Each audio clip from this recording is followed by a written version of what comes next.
Good morning, y'all. It's Sunday morning here. The snow hasn't made it to us yet. But I wanted to show this beautiful, beautiful sunrise this morning. I know the camera probably isn't picking up the colors and doing it justice. But up above the sunrise part, it fades into pinks and blues, almost a lavender. And it is just beautiful this morning.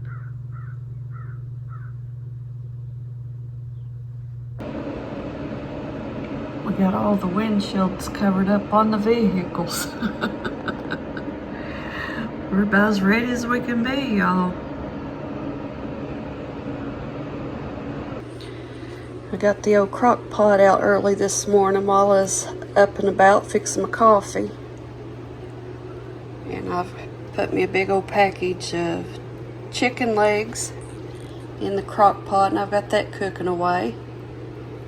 It's hard to tell. I need a little light over here over top of my counter so that you could see better.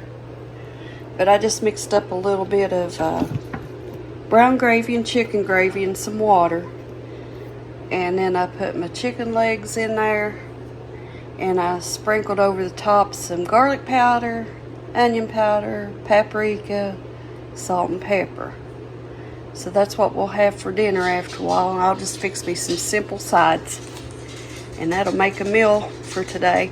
Easy peasy.